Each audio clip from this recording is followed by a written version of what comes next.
coming in anyway. Good evening. Good evening. We got to do one thing here. I see the end of the line, but the birthday candles are burning out, so we're going to take care of that here. So it's just great to honor our patrons. So happy birthday to you. Happy birthday to you. Happy birthday, St. Thomas. Happy birthday to you.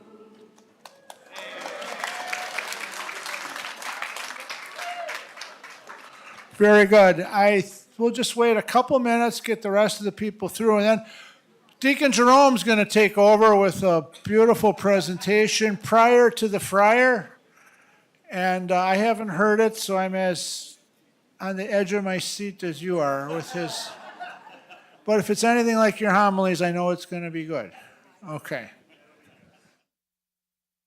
And I think we're going to be okay on chairs. There's some over here. Some along the wall. There's still some room at a few tables. Thank you all for being here. What a great turnout on a Tuesday night, right? It's Tuesday, right? Okay.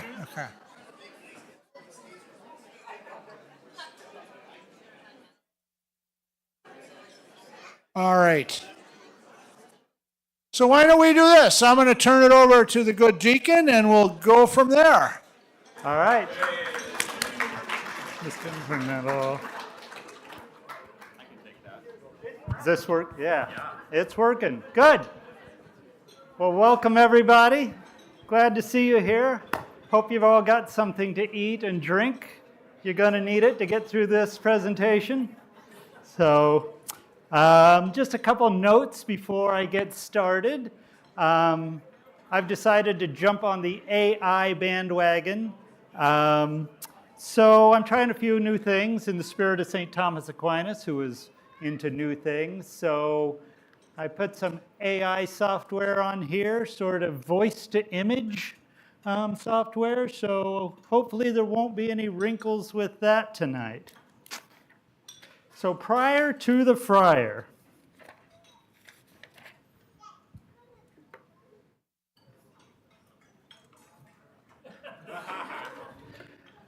So it is awards season. The Golden Globes and the Critics' Choice Awards are all over, but the biggie, the Oscars, is just about a month away. Therefore, I thought I would theme tonight's presentation around movies. Some are Oscar winners and some are not. So for each major section in tonight's talk, I'll highlight a movie that has some relation to the topic that we're talking about. And at the very end, I will hand out some awards. I decided to do this because I find this extremely humorous. I'm sure you will too. I heard that some people think that medieval history is boring. Thank you. Yes, right. Anyway, our topic tonight is not so much St. Thomas himself, but what are the factors leading up to St. Thomas that enabled him to be the genius that he was? So I hope you find this presentation Oscar-worthy. Just as the Oscar ceremonies take little detours every now and then to do musical numbers and things like that, at times I'll do little asides, little tangents that I hope you find interesting that may not be right on the main topic. And so, to begin, I present Thomas Aquinas, Tommy Boy. So I think that this 1995 movie choice is fairly obvious. Good crowd. There you go. Doesn't Thomas look a little annoyed to be on the same slide as it's like, who is that guy over there? Got a little bit of a pause in my software. So Thomas Aquinas, what do we know? Well, we all know a little bit about St. Thomas, right? As Father told us tonight, he was born around 1225. died in 1274. Note those dates, so kind of early to mid 13th century. He was a Dominican, a theologian, a philosopher, a doctor of the church, called the Angelic Doctor. He was an all-around awesome dude. He's also the author of some of the most influential theological and philosophical works in the history of the church, or just history itself.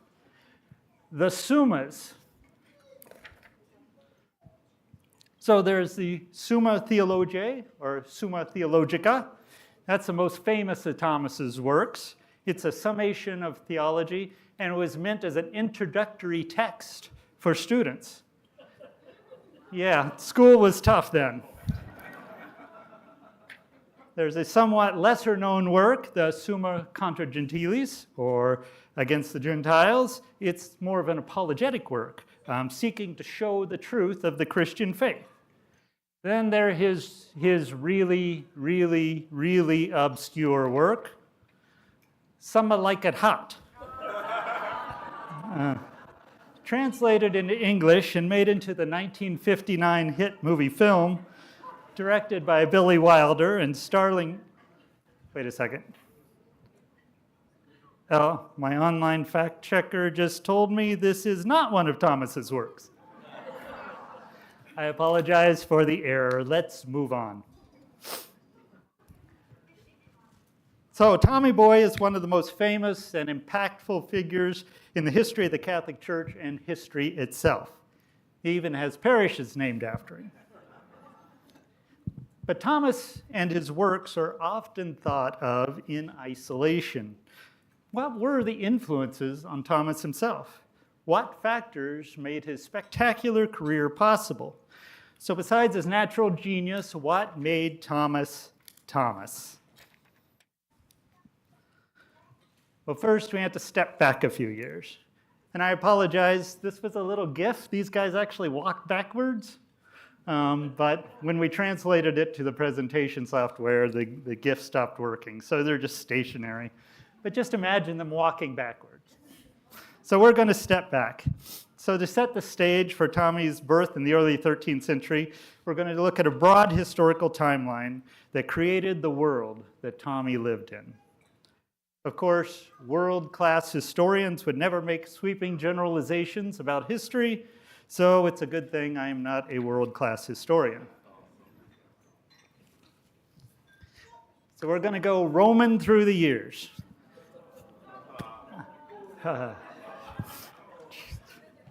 Our movie here is The Rome Express, a 1932 thriller set on a speeding train. And just like our highlighted movie, we are going to take an express ride from 2nd century Rome to the year 1000. So buckle up. The Roman Empire. For Western Europe, it's perhaps the most important political entity ever. Which leads to my first aside, my first little tangent here.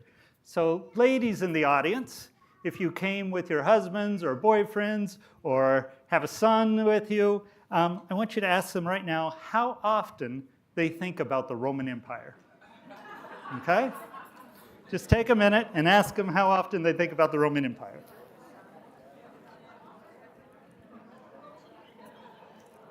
All right, what are some of the hands? Anybody? How long? How often do people think about it? Not very often. So there was a TikTok trend a couple of years ago, 2023, TikTok and Instagram. There were these videos of women asking their boyfriends, husbands, significant others, how often they thought about the Roman Empire. And it turns out a lot of them thought about it a lot. 2 to 3 times a week, 2 to 3 times a month. For some reason, guys think about the Roman Empire a lot.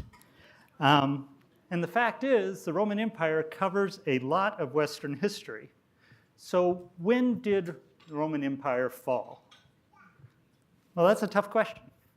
The city of Rome in the West fell, well, the last Roman emperor died. It actually got sacked a couple of times in 476, year 476. However, by that time, the empire had divided in two, and there was an Eastern Roman Empire.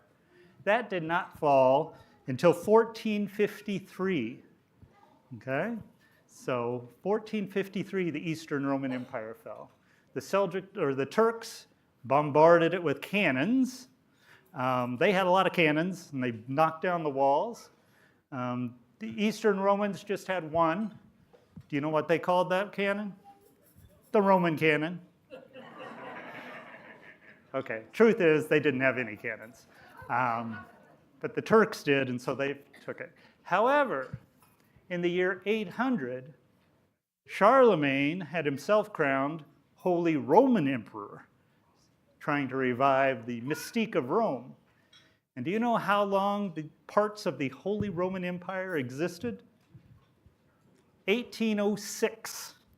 It's the last time the Holy Roman Empire existed. So the Roman Empire has been with us a long time. Anyway, back to the slides. So you can see from the year 117 to, what have I got, 324, those are the slides I found, there wasn't a lot of change. The Roman Empire was pretty stable. The only difference is it became a lot pinker. However, things don't always stay the same. So here's another slide that shows the Roman Empire here when it got divided. So Diocletian divided the empire in the year 286 with an emperor on either side. So there was an Eastern Roman emperor and a Western Roman emperor. This became a permanent division in 395. The Emperor Constantine moved the capital of the Roman Empire from Rome to Constantinople here. He was a humble guy, named the city after himself. So Constantinople became the city of the Roman Empire. Now you had to remember at this time, the Western Roman Empire was the backwater. The Eastern Roman Empire was where everything was happening. It was the rich side, so the purple side was the rich side. Everything was going on there, not so much in the West.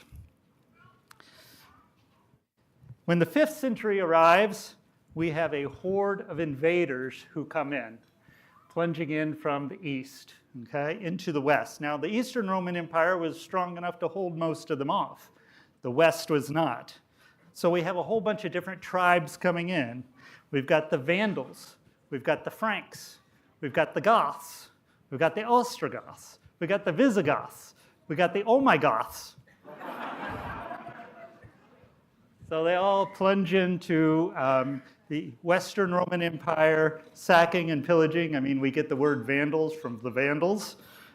So it was a pretty chaotic time in the Western Roman Empire.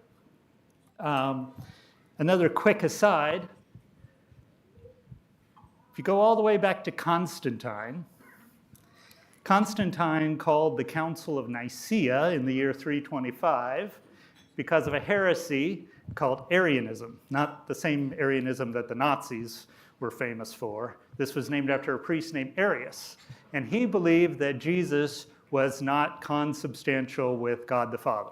Okay, Jesus was a created being, the greatest of created beings, but not God, not consubstantial with God.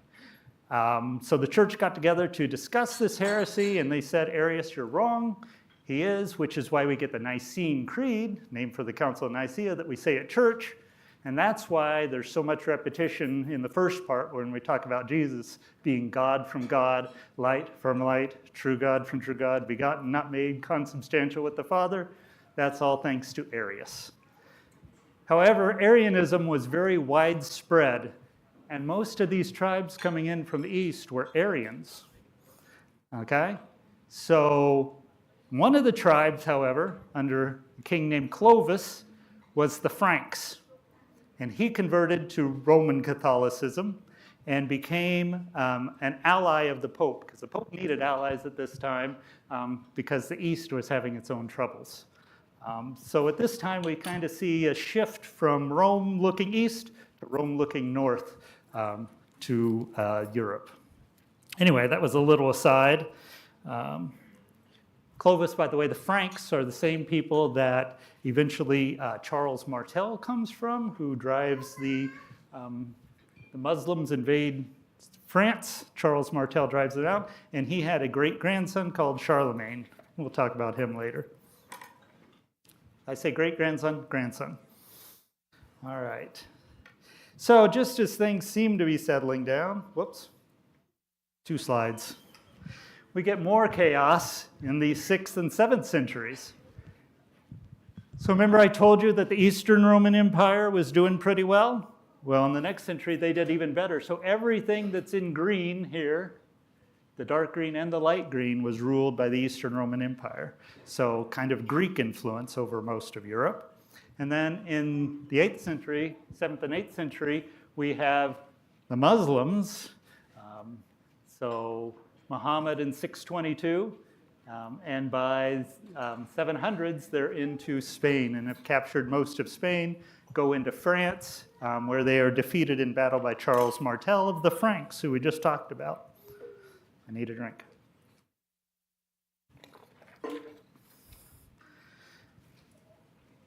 So Charles Martel's grandson is a guy named Charlemagne. So we get a brief reprieve in the West under Charlemagne. So this is his empire, Empire of Charles the Great, everything in green there.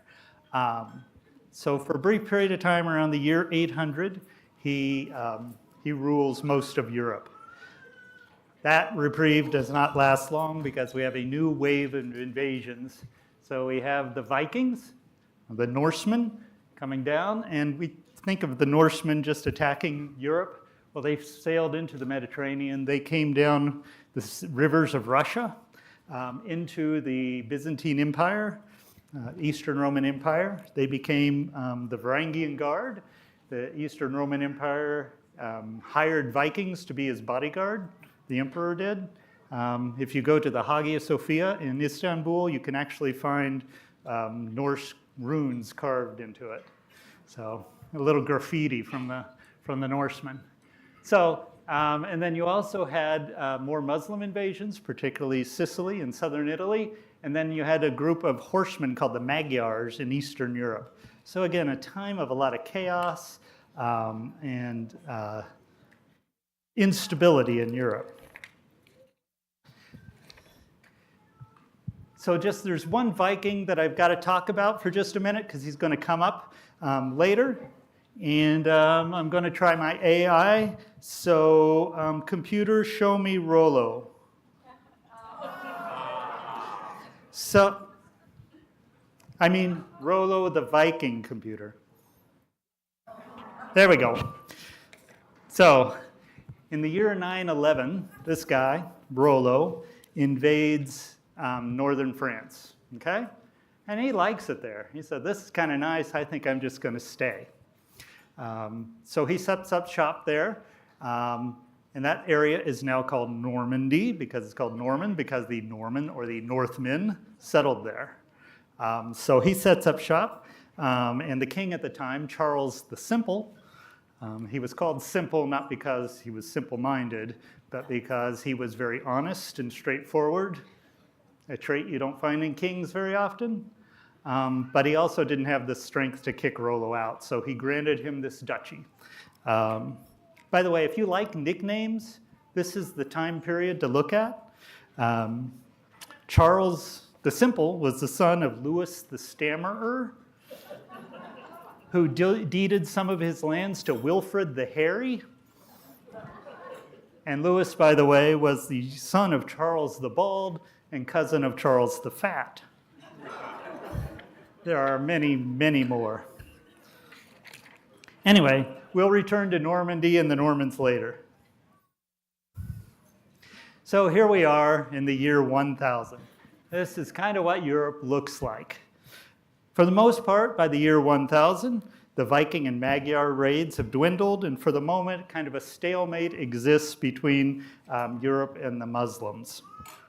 By the millennium, so the year 1000, and up to Thomas's time in 1225, things in Western Europe settled down quite a bit, aside from a couple of little events we'll talk about later. But for the first time in a long time, there was relative calm on the continent. Calm. So, Calm was a 1976 Polish movie about a young man leaving prison after a 3-year sentence. Our European calm lasts a little longer, until the 14th century. We won't talk about the 14th century. All right, that was a frantic ride through 800 years. But the year 1000 is here. It is the millennium.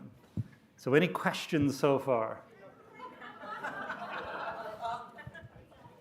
Nope, all right, so on to the millennium. The year 1000. So Millennium is a 1989 time travel movie with an 11% Rotten Tomatoes score.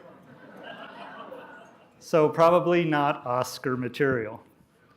The millennium in Europe is a much, much better story.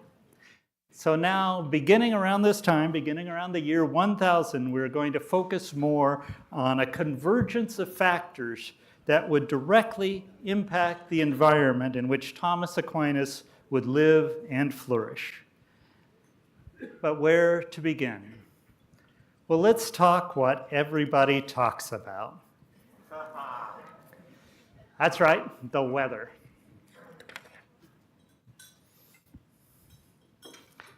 Mercury rising. So Mercury Rising is a bad 1990s thriller with Bruce Willis, but it's a good description of the weather in the medieval period in the years about 900 to 1300. So there's something called the medieval warm period or the medieval climactic anomaly. So it's a localized synchronous warming of Europe and a few other areas. So it's not global climate change, it's pretty much Europe. There were other parts of the world that were a lot colder at this time. And it lasts approximately the year 900 to the year 1300. And you can see this is so these are a lot of different studies. Some of them focused on tree rings, some on ice cores, some on subfossil pollen, boreholes and corals and lake and ocean sediments and all sorts of stuff. So the red one is the most recent, compilation of the most recent. So you can see the medieval warm period here, pretty high temperatures. You get to the Little Ice Age, pretty cold temperatures. And then this was done in 2004, so you can see it ratcheting up again for global temperatures. So what are the results of this medieval warm period? Well, there were longer summers and milder winters, which meant more abundant harvests. There was extended range for many crops. Grapes grew in the north of England, and there were much higher alpine fields in Europe.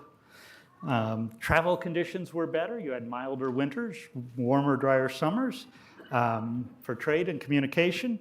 And this perhaps factored into settlements in Iceland and Greenland and Newfoundland, where the Vikings went. But it wasn't just warm temperatures that helped agriculture. It was also the plow, or the plow. So that's the English spelling. It's spelled a little differently. This film, The Plow, actually doesn't have anything to do with actual plows. It's named after the star constellation. You wouldn't believe how difficult it is to find a movie about agricultural implements. So on the following slide, I will provide the alternative spellings in parentheses, okay? So plowing onward. Yeah. The evolution of the plow or the plow. And I'm not sure how well you can see it. So this is the plow that they would have used around the Mediterranean area. It's pretty simple. I call it a scratch plow. I don't know what the technical name is. Essentially a sharpened stick you pull behind a horse or an ox. But those were insufficient for the heavier soils of Northern Europe. So the heavier plow evolves with this coulter, which is a blade to cut the soil, a share which digs into the ground, the mold board which flips the soil over, and finally solving a great theological mystery, here is the soul. So that is solved. So the development of this plow comes about the same time that the warmer weather does. So this leads to increased agricultural production. You'll also see in many medieval illustrations, a lot of these plows are so heavy they have wheels on them. So in fact, this one does. Can't see it very well, it's kind of a fuzzy picture, but has wheels on it. So plowing onward appeared about 1000. It turns the soil over, as I mentioned, which gave better weed control. It better incorporates crop residue and manure. It produces ridges for better draining of the fields. You can have crops in wet and dry seasons, so you could grow one crop in the ridge and one crop in the furrow, depending on whether it was wet or dry season. It only required one pass. The southern plows, you would often plow one direction and then back the other. And coupled with the better weather, it meant more crops.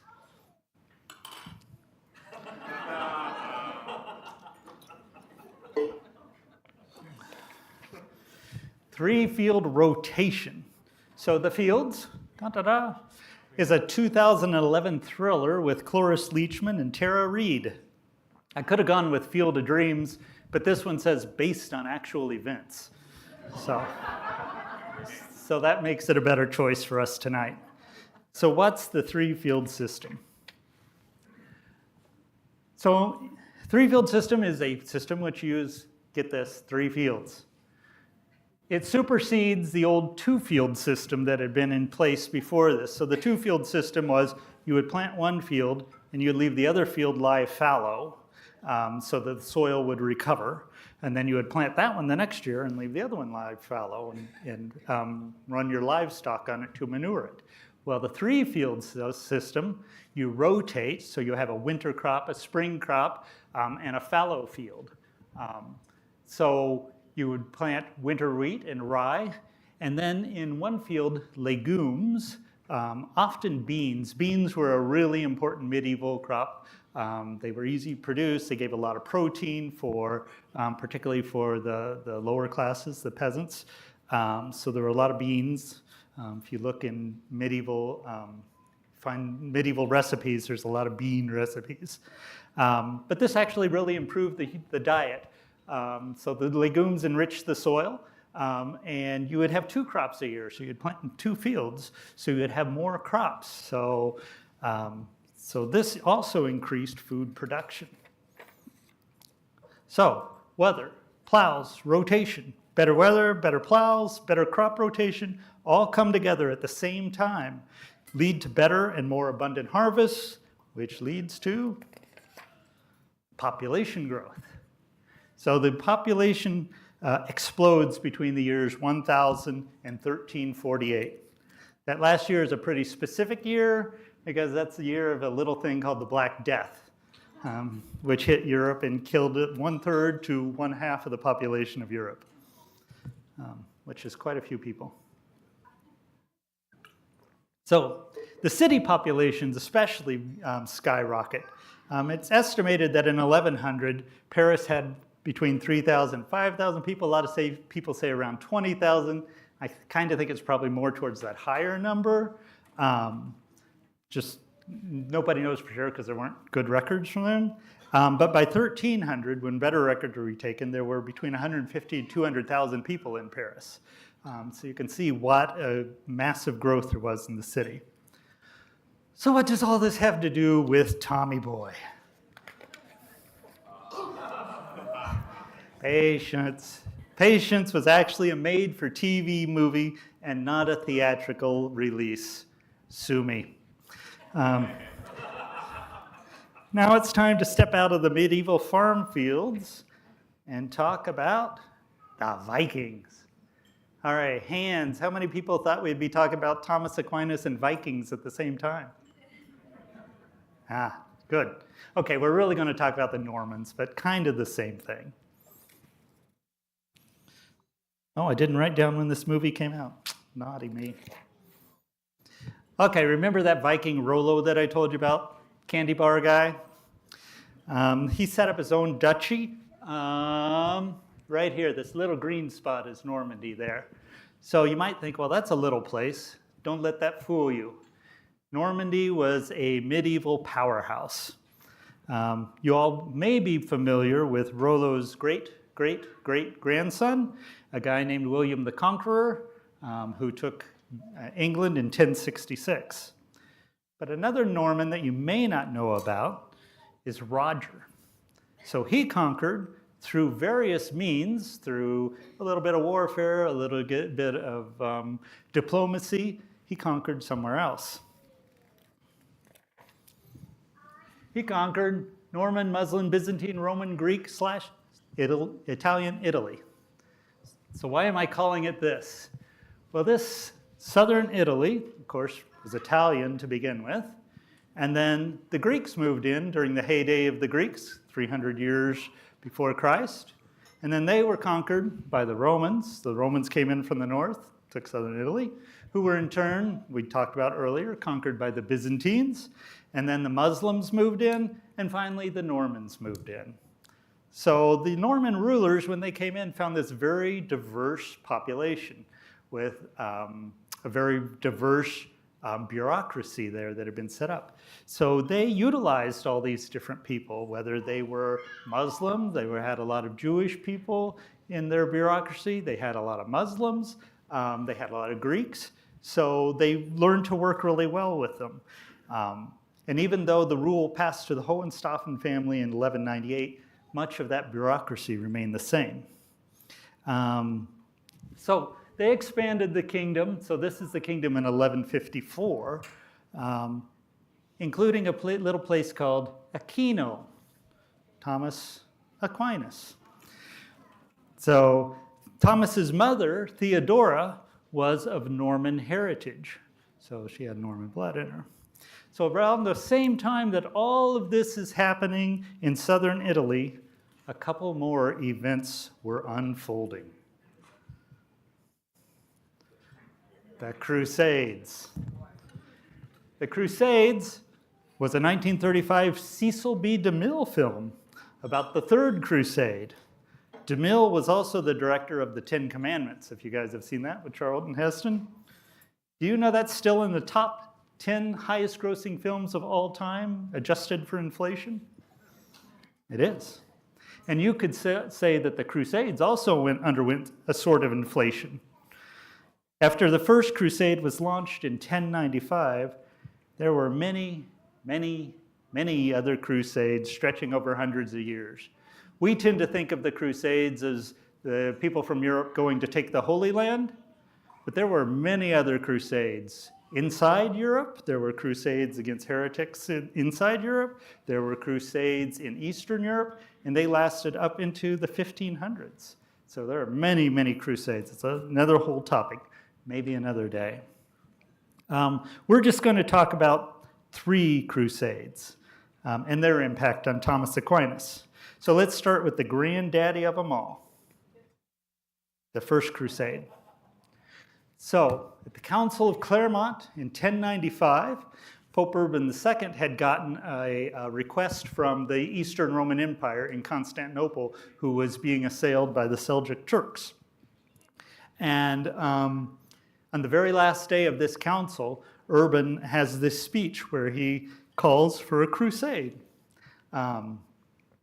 He also hoped to heal the schism between the East and the West that had broken out in 1054 between the Eastern Church and the Western Church. That didn't work. Eventually, the Fourth Crusade actually sacks Constantinople, but that's another story.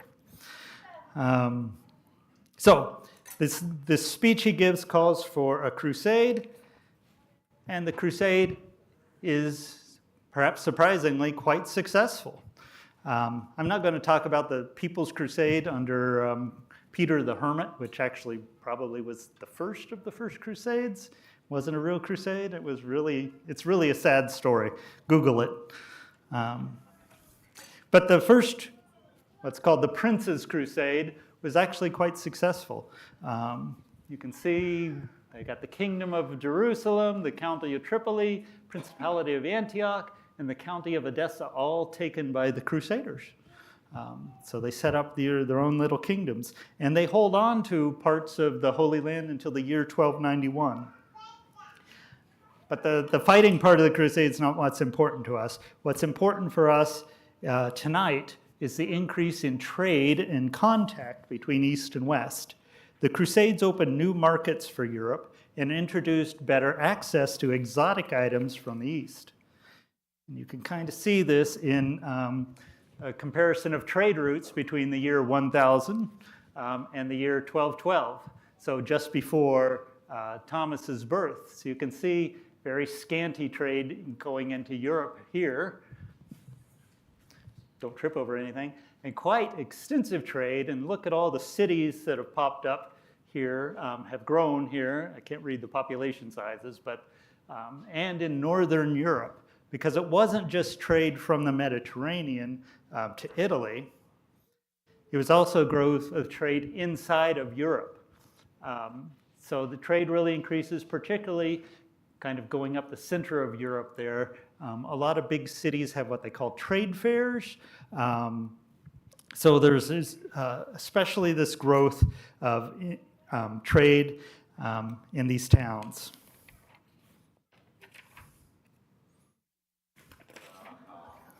So what does all this trade have to do with Thomas? Well, it's a cliffhanger. I'm going to leave you hanging for a little bit. I can't do a movie-themed presentation without a cliffhanger. So this is a 1993 film, and if you look closely, you can see that those are the Rocky Mountains. He said slyly. But moving on, we have another crusade. We got two more to talk about. The Reconquista. So El Cid was a 1961 movie of more than questionable historical accuracy regarding one of the early heroes of the Reconquista. It starred Charlton Heston of Ten Commandments fame. Reconquista is the name given to the gradual reconquering of the Iberian Peninsula, so that'd be Spain and Portugal, by the Christian kingdoms, driving the Muslims out. So here's a map of the Reconquista, and I know you can't read that, so I'm going to kind of read it to you. So gradual reconquest, so that little red strip is all that was Christian in the year 750. By the year 800, it had the orange. By the year 1045, this kind of peach color. By the year, 1100, it included the yellow. Light green by 1148, and the blue-green, so all the way down to here by 1213, which would be shortly before Thomas's birth. Okay? So most of 2/3, 3/4-ish of Spain retaken by that. And just in case you're interested, the pink by 1270, so by the time Thomas passed, most of Spain was Christian. And finally, the purple in 1492. Quick aside, one of my teachers in school told me, you know how Time magazine always has the people of the year?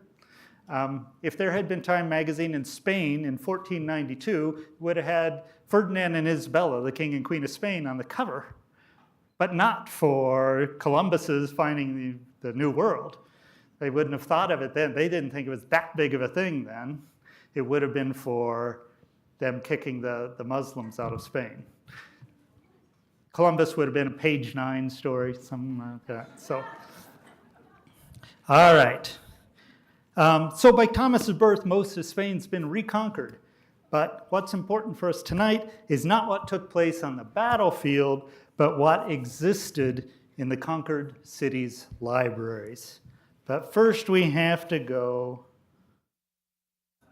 back in time. Back in Time was a 2015 documentary about the cultural impact of the movie Back to the Future. We're not going to the future. We are going back to ancient Greece.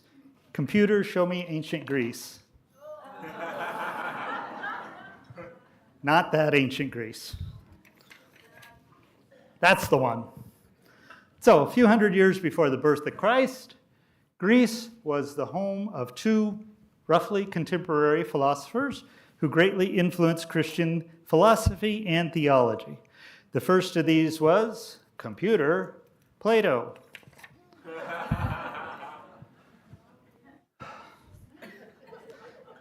So much for modern technology. I said Plato. There we go. Plato and the Neoplatonists. Sounds like a band. And by the way, that's made of marble, not Plato. I don't want to do a deep dive into philosophy. That's not what I'm here about tonight. Also not what I know about. But Plato believed that the physical world was like a shadow of a more ultimate reality, the forms, okay? The highest form was the form of the good and the source of all the other forms. So everything has a form that exists, of which all the physical reality is just like a shadow. So the Neoplatonists take this. So these are guys who came after Plato who kind of Christianize Plato's thoughts. So Plotinus, a Neoplatonist, this form becomes the one supreme ontological principle. That just means principle of being, okay? And Christians take this whole philosophical framework and they make the one equate with God, okay? So God is from which all things emanate. So this is, they take this Platonic thought and create a structure for early Christian theology. So the Neoplatonists and the Platonists have a distrust then of the physical world. And they also distrust the use of senses or the senses and reason to find truth in the material world, okay? They believe in a more inward mystical approach to finding the truth. Now, many early Christian fathers of the church were influenced by Neoplatonic thought. Origen, Gregory of Nyssa, Basil the Great, and perhaps most significantly, St. Augustine, very Platonic in his thought. It should be noted that none of them were strict Platonists, okay? There's a lot of other thought in Plato that they would disagree with, but his framework is what they built their philosophies and theologies on. On the other hand, we have Aristotle, one of Plato's pupils, not pupils Plato's. Aristotle, one of Plato's pupils, who had his own ideas. Now, many people think he's a great philosopher, but you can see from this picture that obviously he's a bust. Just kidding. So Aristotle believed that each object or concept had to be examined on its own using your senses. So he's kind of directly going against Plato here. In light of this, Aristotle had a very systematic way of approaching things, categorizing things, and classifying things. So although if you read them, there are a lot of similarities between Plato and Aristotle, there are also a lot of major differences. So while Plato believed in a world of perfect forms that was abstract and away from us, and that our physical world was not real, and that the use of our senses could not lead us to any truth, Aristotle believed that each object or concept had to be examined on its own and that truth could be found from it. So,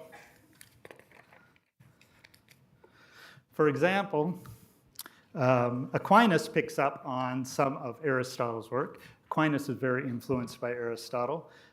St. Thomas's famous arguments for the existence of God. Maybe you've heard of those. You know, his proofs for the existence of God are based on Aristotle's theories of the causes, the four causes. So Aristotle, Aristotle, not Waterstotle, Firestotle, or Earthstotle, believed in reports from the senses. So I'm going to show you a picture of Aristotle and Plato that kind of symbolize their differences. So this is from a very famous painting, the School of Athens. This is just a little chunk of it. School of Athens, which has Plato and Aristotle in it. And if you notice, Plato is pointing up to the world of forms. He's saying that's where reality is. And Aristotle's like, no, it's more out here, okay? So it's kind of a graphic illustration of their differences. And Thomas Aquinas' great work was finding a way to harmonize Plato, but mostly Aristotle, and Christian theology. And that's what he does. He synthesizes it. And now I'm going to ruin this painting for you. You can thank me later. So why was Plato so influential in the early church and Aristotle wasn't? Because Plato's works were known throughout Europe, and Aristotle's works on physics and metaphysics were not.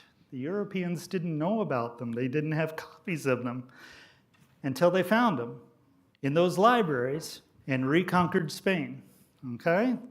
And not only did they find many of Aristotle's original works, well, not the actual original works, but copies, but they also found commentaries, especially by these commentators.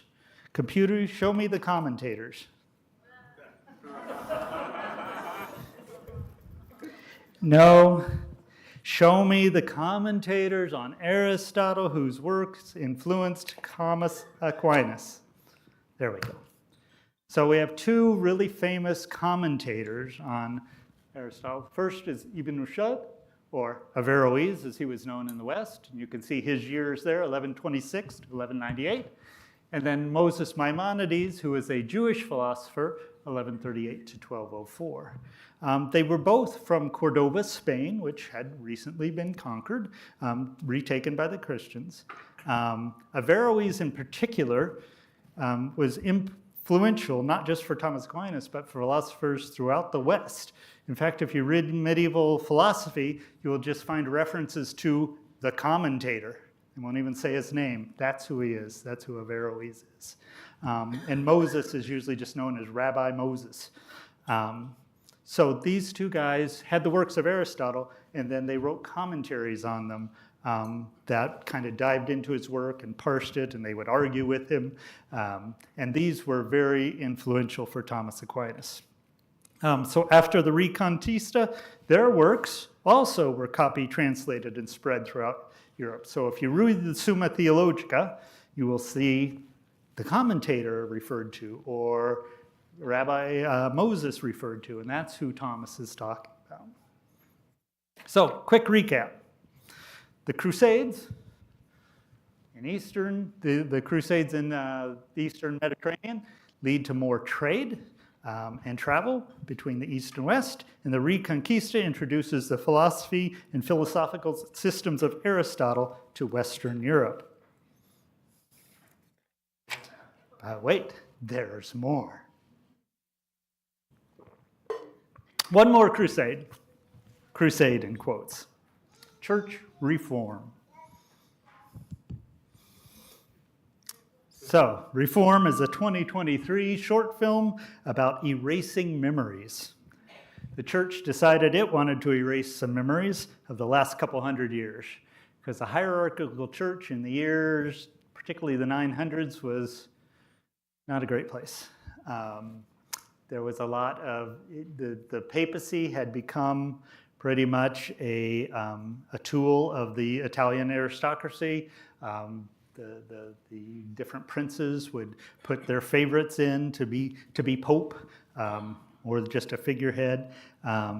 So the church, the hierarchical church, was in a rough state at this time, until Pope Gregory VII comes along, and takes what's called the Gregorian reforms, although they weren't all his. He's probably the most well-known for them. So he gets put in, and he kind of is a surprise pope who becomes very strong and wants to do all these reforms.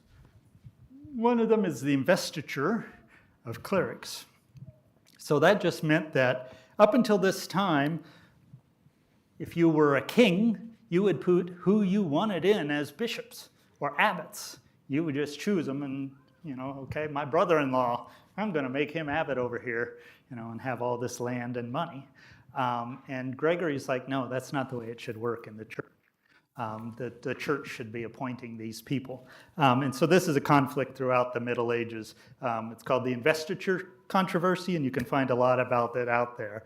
And besides this, there are a lot of other reforms that Gregory wanted to do. And one of the big things he wanted to do was centralize the church bureaucracy, make Rome more in control of the church. So how to do all these things we've talked about? How do they all come together to be factors that impact the life and works of St. Thomas Aquinas? So finally, we're going to talk about convergence, because I've talked about a lot of different aspects, okay? Convergence, the movie, was a poorly reviewed 2015 movie in which a detective finds himself trapped in a hospital that serves as a gateway between heaven and hell. Ooh. Luckily for you, my gateway leads to the conclusion of this presentation. So let's go. So, the medieval warm period, the heavy plow, and the three-field system lead to population growth, especially in the cities. The City was a 1926 silent film. Unfortunately, no prints of this film remain, so we just have this poster. And of course, the rest of the presentation. So why was there such rapid growth in the cities in particular?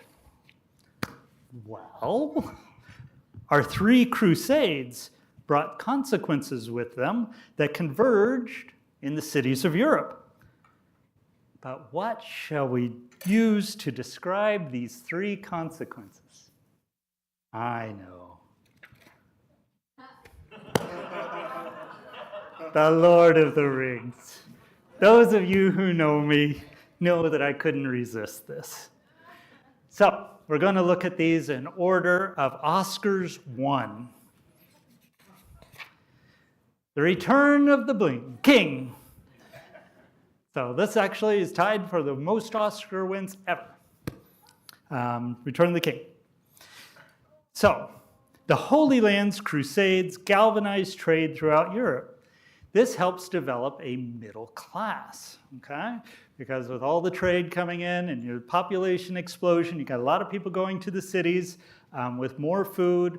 Other people can focus on other jobs that aren't directly related to farming and raising food so they don't starve to death. So you have the growth, and you have a lot of merchants grow up. You also have a lot of smaller towns grow up between these big cities, so travel is safer, which leads to more wealth. Okay? So it helps develop this middle class. Gregory's reforms create a need for bureaucracy and lawyers and other educated people for the church. So this helps develop a middle class. So I'm going to talk briefly about class in medieval Europe. I don't really want to get into the complex structure of medieval social structure with its obligations of land and service and pledges of fealty, because that would be futile.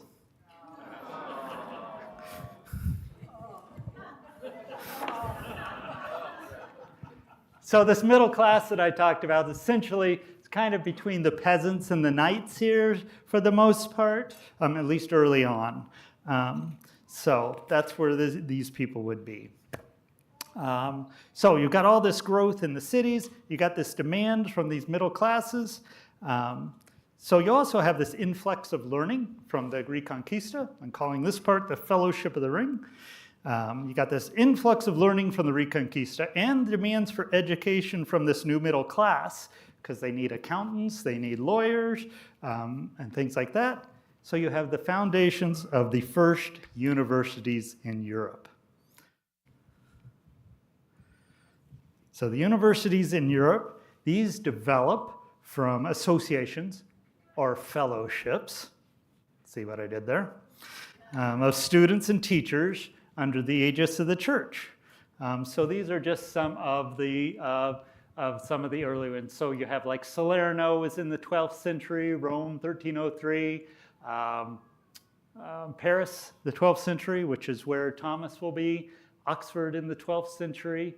A lot of different ones pop up. Those were some of the earliest ones. Seville in 1254.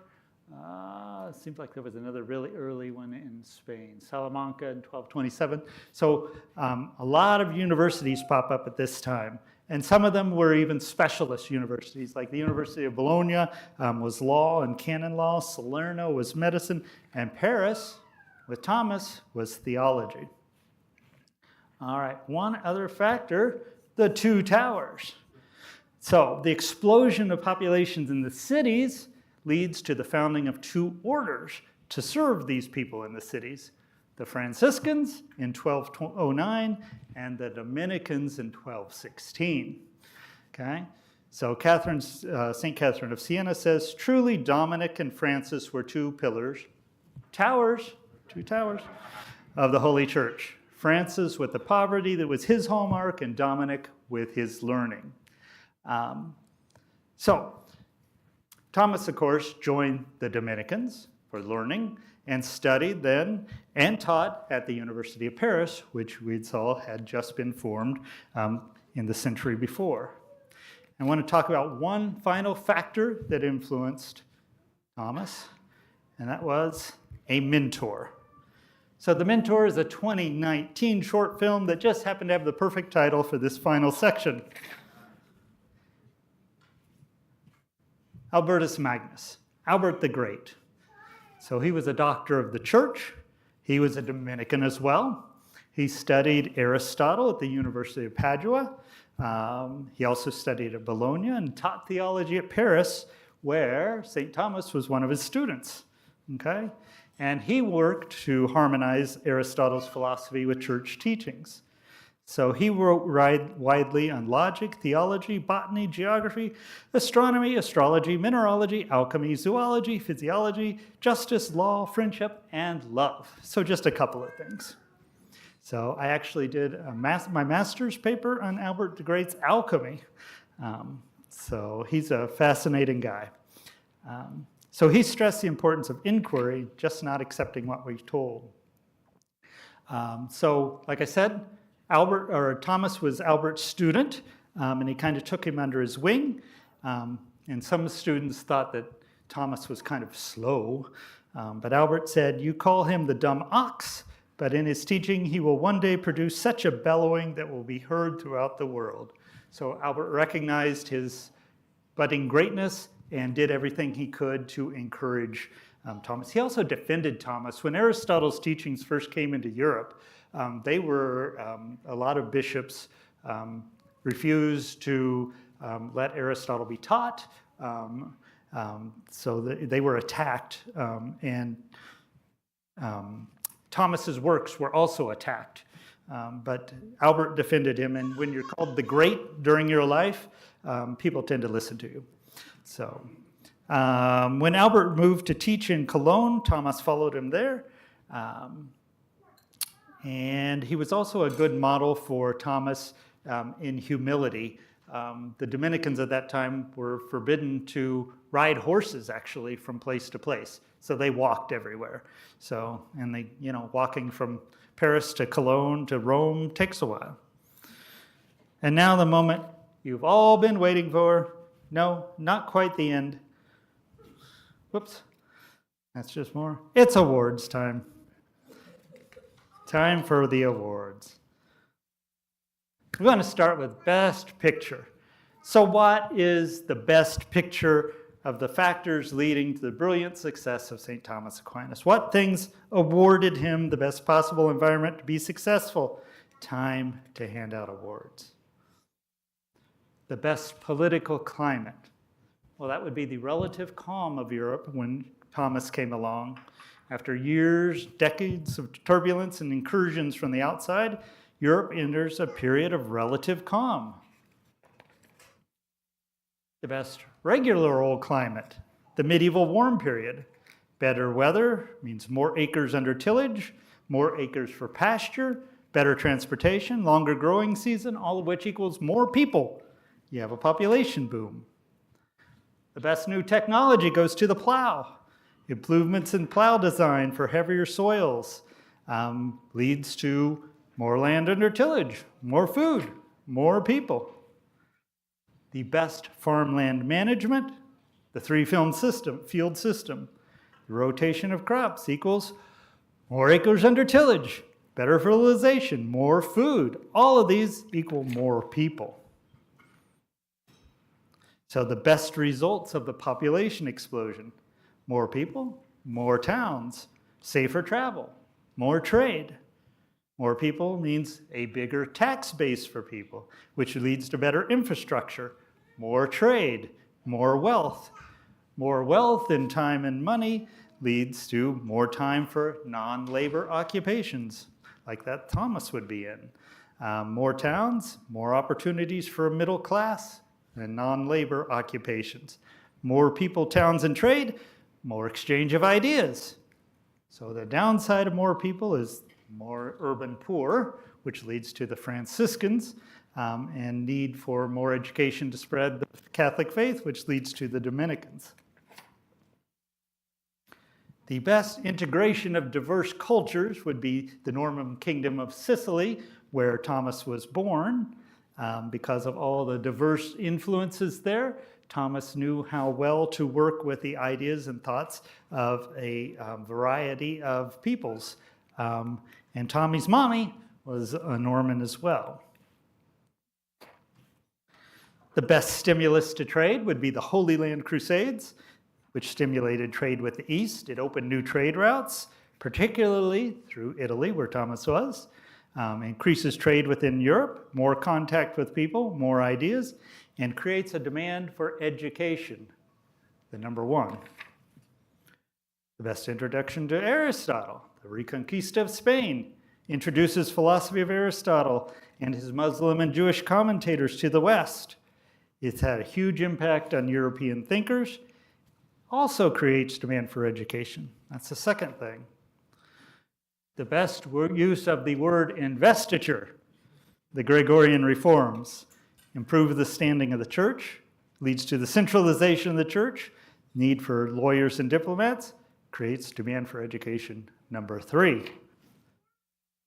Best solution for three demands of education are the medieval universities. So driven by population growth, demand for educated middle class, new learning, particularly Aristotle. These universities were corporations of students and teachers.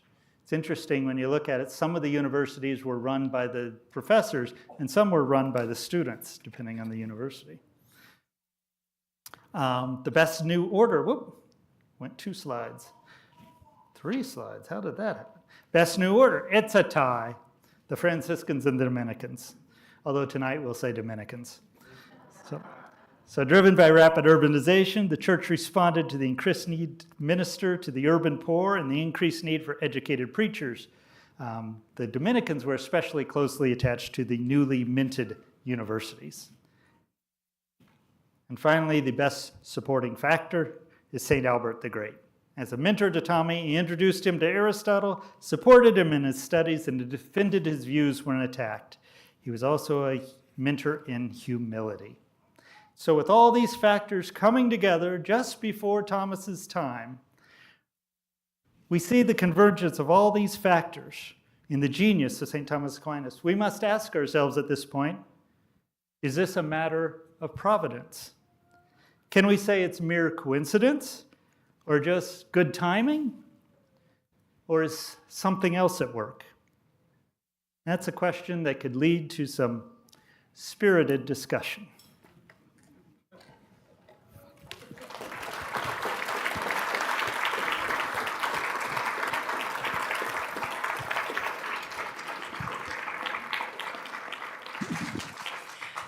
Thank you, Deacon Jerome. And, ooh, that's hot. I'm Jenny Lidke. I work here. I have the privilege of working with Deacon Jerome and trading bad dad jokes on occasion, which is just awesome. We want to thank you all for coming. And as part of a birthday celebration, it is tradition that those who come get a little parting gift. So for those of you who are here, as you leave, please grab a birthday gift bag for each one of you, or each family. I think we've got 100. So count quick. If there's more than 100, take one per family. The second thing is there are actually some special prizes tonight. If you look, if there is a prayer card of St. Thomas Aquinas pasted to the left side of your chair, hold your hand up and come forward. You get a special gift. Woohoo! Come on up. Go ahead and pick your favorite color. The third little, oh, awesome. there's some good stuff in there. Woohoo! Excellent. I want to, as people are picking up their gifts, say a huge, huge thank you to all of the staff, all the volunteers who were able to support this evening, make it such a great event. Thank you so much to Deacon Jerome for all of the time and energy that he put in, for his daughter who fancied up his slides. Yeah. And we encourage you all to come back one more time in March. We have a young man coming. His name is Gian Gamboa. He's the second in our Illuminate speaker series, national speaker from Texas. Very, very energetic, dynamic, and he's going to help us prepare our heart for Lent. So, yeah, in a month, we're getting ready for Lent. So eat your cake now, enjoy the conversation, and hope to see you again soon. Thanks, everybody.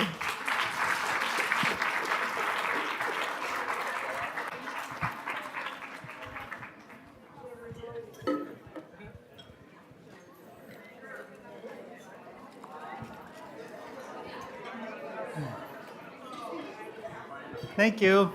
Oop.